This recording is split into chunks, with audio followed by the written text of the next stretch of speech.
गुरुर्ब्रह्मा गुरुर्विष्णु गुरुर्देवो महेश्वरः गुरु साक्षात् परं ब्रह्म तस्मै ശ്രീ ഗുരവേ നമഃ. അജ്ഞാന അന്ധകാരത്തെ അകറ്റി വിജ്ഞാന സൂര്യന്റെ അത്യുജ്വല കിരണങ്ങൾ ചൊരിയുവാൻ പ്രപഞ്ചത്തിന്റെ ഈടും പാവുമായി വർത്തിച്ച മഹാഗുരുവിന്റെ പാദപത്മങ്ങളിൽ പ്രണാമം. ശ്രീനാരായണ ധർമ്മപരിപാലന യോഗം കോട്ടയം യൂണിയനിലെ ഈ ഗുരുവിജ്ഞാന സന്ധ്യയ്ക്ക് ചുക്കാൻ പിടിച്ചുകൊണ്ടിരിക്കുന്ന സൈബർ സേനയുടെ ഏറെ സ്നേഹബഹുമാന്യരായ പ്രവർത്തകരെ, അറിവിന്റെ പ്രക്ഷാളനം നുകരുവാൻ ഈ ഗുരുവിജ്ഞാന സന്ധ്യ ശ്രവിച്ചുകൊണ്ടിരിക്കുന്ന ഏറെ സൂര്യസുഹൃതികളെ, എല്ലാവർക്കും എൻ്റെ വിനീതമായ നമസ്തേ.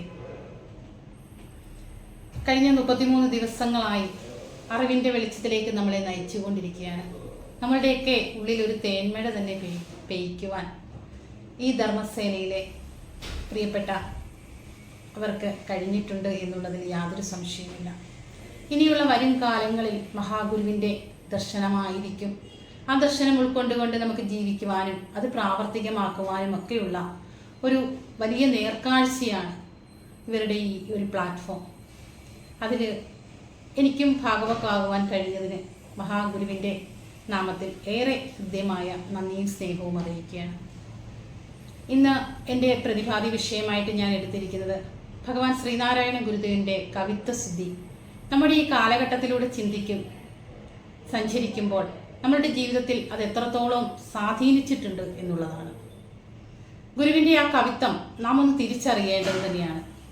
വെറുതെ നമ്മൾ മഹാഗുരുവിൻ്റെ കൃതികൾ ചൊല്ലിപ്പോകാറുണ്ട്. പക്ഷേ അതിന് ഉള്ളിൽ അടങ്ങിയിരിക്കുന്ന അന്തസാരം എത്രത്തോളം ഉണ്ട് എന്ന് നാം ഒരിക്കലെങ്കിലും ചിന്തിച്ചിട്ടുണ്ടോ? നമ്മളെ എത്രത്തോളം സ്വാധീനിച്ചിട്ടുണ്ടത്? കാരണം വെറുതെ വാക്കുകൾ കൊണ്ട് പറയുകയും സന്ദേശങ്ങൾ തരികയും ചെയ്യുകയല്ലായിരുന്നു ഗുരു ഓരോന്നും നമ്മളെ തൻ്റെ ജീവിതചര്യയിലൂടെ നമ്മളെ കാണിച്ചു തരികയായിരുന്നു. നമ്മളൊക്കെ അനുഷ്ഠിക്കേണ്ട കർമ്മങ്ങളും ധർമ്മങ്ങളും എന്തൊക്കെയാണെന്ന് ഗുരുവിൻ്റെ കൃതികളിലൂടെ നമുക്ക് കടന്നു ചെല്ലുമ്പോൾ കാണുവാൻ സാധിക്കും. ആ കവിത്വം എത്രത്തോളം ഭംഗിയും താളവും സമീപന വൈവിധ്യവും വൃത്തവൈവിധ്യവും ഒക്കെ അടങ്ങിയതാണെന്ന് ഗുരുവിൻ്റെ കൃതികളിൽ നമ്മൾക്ക് പരിശോധന നടത്തുമ്പോൾ മനസ്സിലാവും. ഓരോ കൃതിയും നമ്മൾക്ക് ഓരോ തലക്കെട്ടോടുകൂടി ആ കൃതി എന്ത് പേരാണ് ആ കൃതിയുടേതെന്നും എത്ര ശ്ലോകങ്ങളുണ്ട് എന്നുള്ളതുമൊക്കെ വളരെ വ്യക്തമായിട്ട് ആ കൃതി കാണുമ്പോൾ തന്നെ നമുക്ക് മനസ്സിലാവും. വൃത്തവൈവിധ്യവും താളവൈവിധ്യവും സമീപന വൈവിധ്യവും ഒക്കെ കൊണ്ട് വളരെ അതിഗംഭീരമായിട്ടാണ് നമ്മൾക്ക് കൃതികൾ എഴുതി തന്നിരിക്കുന്നത്. ഇത്ര താളത്തോടും ലയത്തോടും കൂടിയൊക്കെ നമ്മളിത് ചൊല്ലുമ്പോൾ ഇതിൽ അടങ്ങിയിരിക്കുന്ന ആ ഉപനിഷത്ത് സൂത്രം, ഉപനിഷത്ത് സാരം എന്താണ് എന്ന് നമ്മൾ ചിന്തിച്ചിട്ടുണ്ടോ? ഉപനിഷത്തിൽ 4 മഹാവാക്യങ്ങളുണ്ട്. ചാന്ദിക്യ ഉപനിഷത്തിലെ തത്വമസിയും, മാണ്ഡ്യക്യ ഉപനിഷത്തിലെ അയമാത്മ ബ്രഹ്മവും, ഐതരുണ്യ ഉപനിഷത്തിലെ പ്രജ്ഞാനം ബ്രഹ്മവും, ബൃഹദാരണ്യ ഉപനിഷത്തിലെ അഹം ബ്രഹ്മാസി. ഈ 4 മഹാവാക്യങ്ങളെ നമ്മൾ എടുത്തു വെച്ച് പരിശോധിക്കുമ്പോൾ എന്താണ് അതിൽ പറയുന്നത്? നിന്റെ ഉള്ളിൽ തന്നെ ഈശ്വരനുണ്ട് എന്നുള്ള വലിയ സത്യമാണ്. അതേ കാര്യം കാച്ചിക്കുറുക്കി ഒരു ചിപ്പിക്കുള്ളിലാക്കി തൻ്റെ കൃതികളിലൂടെയൊക്കെ നമ്മൾക്ക് പറഞ്ഞു തരികയാണ്. ഒരു മനുഷ്യൻ അവൻ്റെ ജീവിതത്തിൽ അവൻ കടന്നു പോകേണ്ടത് ഏതൊക്കെ തലങ്ങളിലൂടെയാണെന്നും നമുക്ക് ലക്ഷ്യം കൈവരിക്കുവാൻ നമ്മൾ എങ്ങനെയാണ് ജീവിക്കേണ്ടതെന്നും ഒക്കെ വളരെ കൃത്യമായും വ്യക്തമായും നമുക്ക് ഗുരുവിൻ്റെ കൃതികളിലൂടെ കാണുവാൻ സാധിക്കും. നമുക്കറിയാം, മഹത്തായ സന്ദേശങ്ങൾ, എത്രയോ തിരുവചനങ്ങളാണ് ഗുരുവിൻ്റെ നമ്മൾ ഉരുവിട്ടുകൊണ്ടിരിക്കുന്നത്. മഹാഗുരുവിൻ്റെ നാമം കേൾക്കുമ്പോൾ, ശ്രീനാരായണ പരമഹംസദേവൻ എന്നൊരു നാമം കേൾക്കുമ്പോൾ തന്നെ നാനാജാതി മതസ്ഥരായ ലോകമെമ്പാടുമുള്ളവരുടെ മനസ്സിൽ തെളിഞ്ഞു വരുന്ന വലിയൊരു സന്ദേശമുണ്ട്. ഒരു ജാതി, ഒരു മതം, ഒരു ദൈവം മനുഷ്യന്. ഒരുപക്ഷെ ഈ ഒരു ജാതി, ഒരു മതം, ഒരു ദൈവം മനുഷ്യന് എന്ന് നമ്മൾ വെറുതെ മഹാഗുരുവിൻ്റെ സന്ദേശമായിട്ട് പറയുമ്പോൾ അത് നമ്മളൊന്ന് ഓരോന്നും എടുത്തു വെച്ച് പരിശോധിക്കുമ്പോൾ നമുക്ക് മനസ്സിലാകും ഗുരു എത്രയോ ദീർഘവീക്ഷണത്തോടെയാണ് അത് നമുക്ക് പകർന്നു തന്നിട്ടുള്ളതെന്ന്. അതും തൻ്റെ ജീവിതചര്യയിൽ നമുക്ക് പ്രവർത്തിച്ച് കാണിച്ചു തന്നെ. ഒരു ജാതി എന്ന് പറയുമ്പോൾ 4000-ത്തിലധികം ജാതികൾ ഉള്ളപ്പോഴാണ് ഗുരു ഒരു ജാതി എന്നൊരു കൺസെപ്റ്റ് കൊണ്ടുവന്നത്. ആ മഹാഗുരുവിനെ ആരും എതിർക്കുവാൻ വന്നില്ല. അത് കൃതികളിലൂടെ നമുക്ക് പകർന്നു തന്നു. ഇന്നും ആ അമൃത വല്ലരികളിലൂടെ നമ്മൾക്ക് ഒരു ജാതി, മനുഷ്യന്റെ ജാതി മനുഷ്യത്വമാണെന്ന് നമുക്ക് മനസ്സിലാകുന്നു. ജാതി നിർണയത്തിൽ വളരെ വ്യക്തമായിട്ട് പറയുന്നു, മനുഷ്യാണം മനുഷ്യത്വം ജാതിർഗോത്വം ഗവാമെത നാ ബ്രാഹ്മണാതിര ശൈവം ഹാതത്വം വേത്തി കോപിനഹ. ഒരു ജാതി, ഒരു മതം, ഒരു ദൈവം, മനുഷ്യന് ഒരു യോനി, ഒരു ആകാരവും ഭേദവും ഇല്ലതിൽ. എന്നിട്ടും നമുക്ക് മനസ്സിലായില്ലെങ്കിൽ പറഞ്ഞു, പറച്ചിയിൽ നിന്ന് പണ്ട് പരാശര മഹാമുനി പിറന്നു, മറസൂത്രിച്ച മുനി കൈവർത്ത കന്യകയിൽ നിന്ന്. പച്ച മലയാളത്തിൽ പറഞ്ഞു തരികയാണ്. അതെ, മഹാഗുരുവിന്റെ ആ ദർശനം പൂർണ്ണമായും ഉൾക്കൊണ്ട മഹാഗുരുവിന്റെ ശിഷ്യന്മാരിലൂടെ കടന്നു ചെല്ലുമ്പോൾ നമുക്ക് കാണുവാൻ സാധിക്കും, ഗുരുവിനെ എത്രത്തോളം ഉൾക്കൊണ്ട് കണ്ടാണ് അവർ നമുക്കും ആ ദർശനം പകർന്നു വന്നിരിക്കുന്നതെന്ന്. മഹാഗുരുവിന്റെ വത്സല ശിഷ്യനും ചിന്നസ്വാമി എന്ന് വിളിക്കുന്ന മഹാകാവ്യം എഴുതാതെ മഹാകവിയായ മഹാകവി കുമാരനാശൻ. കുമാരനാശന്റെ ഓരോ കൃതികളും നമ്മളൊന്ന് എടുത്തു വെച്ച് പരിശോധിക്കുമ്പോൾ കാണാം. ദുരവസ്ഥ എന്ന കൃതി മുമ്പോട്ട് കാലം കടന്നുപോയിടാതെ മുമ്പേ സ്മൃതികളാൽ കോട്ട കെട്ടി വൻപാർ നനാചാര മണ്ഡലഛത്രരായി നമ്പൂരാർ വാണരുളുന്ന നാട്ടിൽ. പിന്നെയും പറയുന്നു, തൊട്ടുകൂടാത്തവർ തീണ്ടിക്കൂടാത്തവർ ദൃഷ്ടിയിൽപ്പെട്ടാലും ദോഷമുള്ളവർ കെട്ടില്ലാത്തവർ തമ്മിൽ ഉണ്ണാത്തവരിങ്ങനെ ഒട്ടല്ലഹോ ജാതി കോമരങ്ങൾ. ആ ജാതിയെ ശക്തമായി ഐത്തത്തിനെതിരെ അവലംബിച്ചുകൊണ്ടാണ് കുമാരനാശാൻ കവിതകൾ എഴുതിയത്. എന്തുകൊണ്ടാണ്? ആ മഹാഗുരുവിനോടൊപ്പം വന്നു ചേർന്നു ഒരു നദി അതിന്റെ സാഗരത്തിലേക്ക് ലയിക്കുന്നത് പോലെ. ആ ഗുരുവിനെ പൂർണ്ണമായിട്ട് മനസ്സിലാക്കിയ ആ വത്സല ശിഷ്യൻ ജാതിക്കെതിരായി, ജാതി വ്യവസ്ഥയ്ക്കെതിരായി ഭഗവാൻ എങ്ങനെയാണോ ആ ദർശനം ഉൾക്കൊണ്ടുകൊണ്ട് നമ്മളെ ജീവിച്ച് കാണിച്ചത്, അതേ ദർശനം തന്നിലേക്ക് ആവാഹിച്ച് ആ ദർശനം നമ്മളിലേക്ക് പകർന്നു തരികയായിരുന്നു. ചണ്ടാല ഭിക്ഷുകി നമ്മൾ കേട്ടു നോക്കണം. ദാഹിക്കുന്നു ഭഗിനി മോഹന കൃപാരസം കുളിർ തണ്ണീര് ദാശു നീ എന്ന് ചോദിക്കുമ്പോൾ, അല്ലലെന്തു കഥ ഇതു കഷ്ടമേ അല്ലലാൽ അങ്ങ് ജാതി മറന്നിതോ എന്ന് ചോദിക്കുന്നു. അപ്പോൾ എന്താണ് പറയുന്നത്? ആനന്ദ ഭിക്ഷു മാതങ്കി എന്ന ചണ്ടാല സ്ത്രീയുടെ അടുക്കൽ ദാഹിക്കുന്നതിന് ഒരിറ്റ് ജലം ചോദിക്കുമ്പോൾ, ഇതെന്ത് കഷ്ടമാണ്, ഞാനൊരു ചണ്ടാല സ്ത്രീ അല്ലേ എന്ന് തിരിച്ചു ചോദിക്കുമ്പോൾ ആനന്ദ ഭിക്ഷുവിനെ കൊണ്ട് പറയിപ്പിക്കുകയാണ്, ജാതി ചോദിക്കുന്നില്ല സോദരി, ചോദിക്കുന്നു നാവ് വരണ്ടിട്ട് ഒരു തുള്ളി വെള്ളമാണെന്ന്. അവിടെ ജാതിയെ ഇല്ലായ്മ ചെയ്യുകയാണ്. മനുഷ്യന്റെ ജാതി മനുഷ്യത്വമാണെന്ന് ഉറക്കെ പറയുവാൻ കുമാരനാശാനെ പഠിപ്പിച്ചത് ആരാണ്? അതെ, ഗുരുവിന്റെ കൃതികളിലൂടെയൊക്കെ കടന്നു ചെല്ലുമ്പോൾ നമ്മൾക്കും അത് മനസ്സിലാവും. ഈ ഒരു ആധുനിക കാലത്തിൽ നമുക്ക് ഏതൊരു കാലഘട്ടത്തിനും കാലാതീതമായ ഒരു വലിയ ദർശനമാണ് ഗുരു നമുക്ക് തന്നിരിക്കുന്നത്. ജാതി വ്യവസ്ഥയെ ഇല്ലായ്മ ചെയ്യുവാൻ വേണ്ടി ഗുരുവിന്റെ ഓരോ ശിഷ്യോത്തന്മാരെ നമ്മളൊന്ന് എടുത്തു വെച്ച് പരിശോധിച്ച്, ആ പാദങ്ങളിൽ വീണത് മണൽത്തരികളല്ല, പൂജാപുഷ്പങ്ങൾ മാത്രമാണ്. എത്രയോ നാനാജാതി മതസ്ഥരായ സന്യസ്തരും ഗൃഹസ്ഥരുമായ ശിഷ്യന്മാരാണ് ഗുരുവിന്റെ പാദങ്ങളിൽ വന്നണഞ്ഞത്. ഗുരുവിന്റെ പ്രഥമ ശിഷ്യനായ ശിവലിംഗദാസ് സ്വാമികൾ, നമുക്കറിയാം, നെയ്യാറിനടുത്ത് 4 കിലോമീറ്റർ അകലെ മാരായിമുട്ടം എന്ന സ്ഥലത്തൊരു യാഥാസ്ഥിക നായർ തറവാട്ടിലെ അംഗമായിരുന്നു ശിവലിംഗദാസ് സ്വാമികൾ. ആ ശിവലിംഗദാസ് സ്വാമികൾ കൊച്ചപ്പിള്ള എന്ന് പറയുന്ന ആ ചെറിയ കുട്ടി, ആ ചെറിയ ബാലൻ മഹാഗുരുവിനെ ഒറ്റ ദർശനം കൊണ്ട് തന്നെ ഗുരുവിലേക്ക് അലിഞ്ഞു ചേർന്നു. എന്നിട്ട് വേദാന്ത ശാസ്ത്രങ്ങളെല്ലാം പഠിച്ചിട്ട് പറഞ്ഞു, ഇത് ബ്രഹ്മം മനുഷ്യസ്വരൂപം പൂണ്ടതാണെന്ന് മഹാഗുരുവിനെ നോക്കി പറയുകയാണ്. ബ്രഹ്മം എന്ന് പറഞ്ഞാൽ എന്താണ്? ബ്രഹ എന്ന ധാതുവിൽ നിന്നുണ്ടായത്, നിരന്തരം വികസിച്ചു കൊണ്ടിരിക്കുന്നത്. കണ്ണുകൊണ്ട് കാണുവാനോ, മൂക്കുകൊണ്ട് മണക്കുവാനോ, തൊക്കുകൊണ്ട് സ്പർശിക്കുവാനോ, ജലത്തിന് നനയ്ക്കുവാനോ, കാറ്റിന് ശോഷിപ്പിക്കുവാനോ, അഗ്നിക്ക് ദഹിപ്പിക്കുവാനോ കഴിയില്ല. സ്വയം പ്രകാശമാണത്. ആരും പ്രകാശിപ്പിക്കേണ്ടതില്ല. അനുഭവിയാതെ അറിവില്ല എന്ന് ഭഗവാൻ തന്നെ നമ്മോട് പറഞ്ഞു തരുന്നുണ്ട്. ഗുരുവിനെ ഓം ബ്രഹ്മണേ മൂർത്തിമതേ ശ്രീദാനാം ശുദ്ധിഹേതവേ നാരായണ യതീന്ദ്രായ തസ്മൈ ശ്രീ ഗുരവേ നമഃ എന്നാണ് പറഞ്ഞത്. ബ്രഹ്മം മനുഷ്യ സ്വരൂപം പൂണ്ടതാണെന്ന് നമ്മളോട് അസന്നിഗ്ധമായി ആ മഹാഗുരുവിന്റെ ഏറെ പ്രിയങ്കരനായ പ്രഥമ ശിഷ്യനായ ശിവലിംഗദാസ് സ്വാമികൾ പറഞ്ഞു തന്നു. മഹാഗുരുവ് ആ ജാതിയെ ഇല്ലായ്മ ചെയ്യുവാൻ വേണ്ടി ഉള്ള വലിയൊരു ഉദാഹരണമാണ് പ്രഥമ ശിഷ്യനായ കൊച്ചപ്പിള്ള ശിവലിംഗദാസ് സ്വാമികൾ ഗുരുവിലേക്ക് ചേർന്നത്, ഒരു യാഥാസ്ഥിക നായർ തറവാട്ടിലെ അംഗം. അതുപോലെ തന്നെ അയ്യപ്പൻ പിള്ള എന്ന് വിളിക്കുന്ന സത്യവ്രത സ്വാമികൾ, ആലപ്പുഴക്കാരനായ ആ അയ്യപ്പൻ പിള്ള അനാചാരങ്ങളെ ആചാരമാക്കി നടനമാടിക്കൊണ്ടിരുന്ന കാലത്താണ് ഗുരുവിനെ ഒറ്റ ദർശനം കൊണ്ട് ഗുരുവിലേക്ക് അലിഞ്ഞു ചേരുന്നത്. പിന്നീട് മഹാഗുരുവിനോടൊപ്പം ചേർന്ന് ആ ഗുരുവിന്റെ ദർശനം ഈ ലോകമെങ്ങും പ്രചരിപ്പിക്കുവാൻ വേണ്ടി എത്ര ത്യാഗോജ്ജലമായ ഒരു പ്രവർത്തനം തന്നെയാണ് സത്യവ്രത സ്വാമികൾ നടത്തിയത്.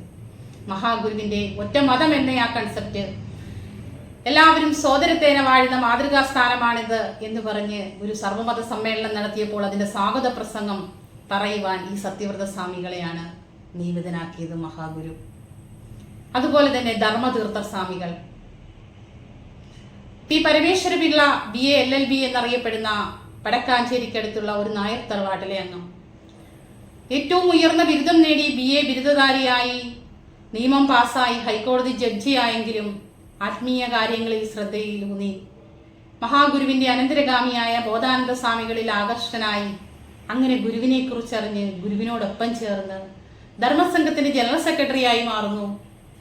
ആ ജനറൽ സെക്രട്ടറി പദത്തിലിരിക്കുമ്പോൾ തന്നെ ആ ശിവഗിരി മഠത്തിലെ എല്ലാ കണക്കും കാര്യങ്ങളും ഒക്കെ വളരെ കൃത്യമായി ചെയ്ത് വടക്കാഞ്ചേരിയിലേക്കൊക്കെ അവിടുന്ന് പോകുമ്പോൾ മഹാഗുരുവിന്റെ ദർശനം ലോകമെങ്ങും പ്രചരിപ്പിക്കുകയാണ്. പിന്നീട് അദ്ദേഹം മതം മാറിപ്പോയിട്ടും ഞാൻ മതം മാറിപ്പോയെന്നേ ഉള്ളൂ, എൻ്റെ ഗുരുവിനെ എനിക്ക് ഒരിക്കലും മാറുവാൻ സാധിക്കില്ല എന്ന് പറയുന്നു. അതെ, ഒരു യാഥാസ്ഥിക നായർ തറവാട്ടിലെ അംഗമായ ധർമ്മതീർത്ഥ സ്വാമികൾ.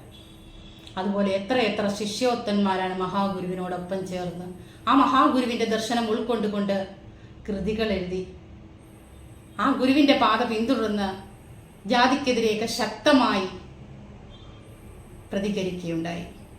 അതുപോലെ തന്നെ ഒരു മതം എന്നൊരു കൺസെപ്റ്റ്, ബുദ്ധമതം, ജൈനമതം, ഇസ്ലാം മതം, ക്രിസ്തുമതം, അന്നിങ്ങനെ ഒരുപാട് മതങ്ങളുള്ളപ്പോഴാണ് ഗുരു ഒരൊറ്റ മതം എന്ന ആ ഒരു പ്രൊപ്പോഷൻ വെക്കുന്നത്. മതം എന്ന് പറഞ്ഞാൽ തത്വജ്ഞാനികളുടെ അഭിപ്രായം അത്രേ മതം. ഓരോരോ കാലഘട്ടങ്ങളിൽ ഗുരുക്കന്മാർ ഓരോരോ അഭിപ്രായങ്ങൾ പറയും, ആ അഭിപ്രായങ്ങൾ പ്രാവർത്തികമാക്കാറുണ്ട്.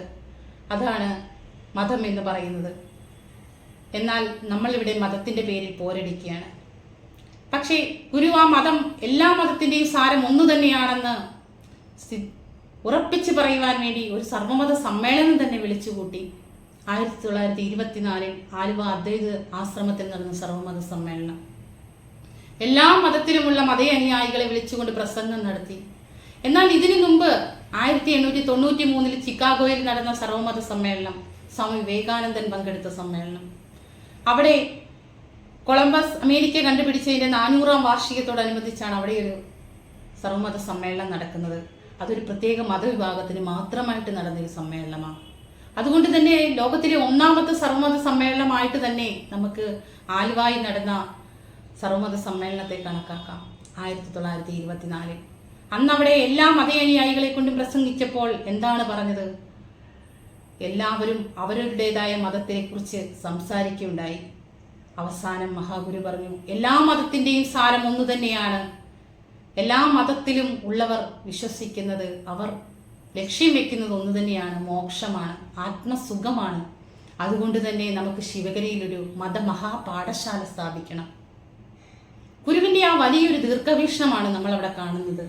അതുപോലെ തന്നെ തന്റെ കൃതികളിലൂടെയും അത് നമുക്ക് പകർന്നു തന്നു. പലമത സാരവും ഏകമെന്ന് പാരാതെ ഉലകിലൊരാനയിൽ അന്തരെന്ന പോലെ പലവിധ യുക്തി പറഞ്ഞു പാമരന്മാർ അലവത് കണ്ട് അലയാതെ അമർന്നിടയണം പറഞ്ഞു. അഖിലരും ആത്മസുഖത്തിനായി പ്രയത്നം ചെയ്യും, സകലവും ഇങ്ങ് സദാപി ചെയ്തിടുന്നു. ജഗതിയിൽ ഈ മതമേകമെന്ന് ചിന്തിച്ചകമണയാതെ അകതാരമർന്നിടയണം. എത്ര വലിയൊരു തത്വമാണ് ഗുരുവിന്റെ കൃതികളിലൂടെ നമുക്ക് കാണുവാൻ സാധിക്കുന്നത്. വെറുതെ ഒരു വാക്കുകൊണ്ടല്ല ഗുരു ഒരു ജാതി, ഒരു മതം എന്നൊക്കെ പറഞ്ഞു പോയത്. അതുപോലെ തന്നെ ഒരു ദൈവം എന്ന ഒരു വലിയ ഒരു ചിന്താഗതിയാണ് ഗുരു നമുക്ക് തരുന്നത്. 30 കോടി ദേവീ ദേവന്മാരുള്ള കാലത്ത് ഒരു ദൈവം എന്ന് പറയുന്നത് വേറെ ആർക്ക് പറയുവാൻ സാധിക്കും? ദൈവമേ കാത്തുകൊള്ളുക, അങ്ങ് കൈവിടാതിങ്ങു ഞങ്ങളെ, നാവികൻ നീ ഭവാപ്തിക്ക് ഒരാവിവൻ തോന്നി നിൻപദം. ഒരു ജാതിയുടെയും മതത്തിന്റെയും പേരില്ലാതെ ദൈവമേ എന്ന് വിളിക്കുവാൻ പഠിപ്പിച്ച ഗുരു ഈ ലോകത്തിലുള്ള സർവരെയും ചേർത്ത് പിടിച്ചുകൊണ്ട് എല്ലാവർക്കും പ്രാർത്ഥിക്കുവാൻ വേണ്ടി തന്ന ഒരു മഹത്തായ മന്ത്രം, ദൈവ ഉപനിഷത്ത്, വിശ്വപ്രാർത്ഥന.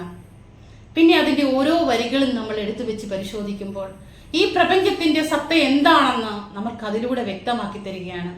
നമ്മൾ ഈ ജീവിതത്തിൽ ഏതൊക്കെ തലങ്ങളിലൂടെ കടന്നു പോകണമെന്ന ആ ദൈവമേ എന്ന് വിളിച്ചുകൊണ്ടുള്ള ആ പ്രാർത്ഥനയിൽ അടങ്ങിയിരിക്കുകയാണ്. ഇന്നത് 114 ഭാഷകളിൽ വിവർത്തനം ചെയ്തിട്ടുണ്ടെങ്കിൽ ആ മഹാഗുരുവിന്റെ ആ മഹത്തരം എത്രത്തോളമാണെന്ന് നാം ചിന്തിക്കേണ്ടിയിരിക്കുന്നു. പ്രപഞ്ചത്തിന്റെ സത്ത എല്ലാവരെയും ചേർത്ത് പിടിക്കുന്ന ഒരേ ഒരു ഈശ്വര ചൈതന്യമാണ് എന്നുള്ള ബോധം നമ്മളിൽ ഉണ്ടാക്കി തരികയാണ്.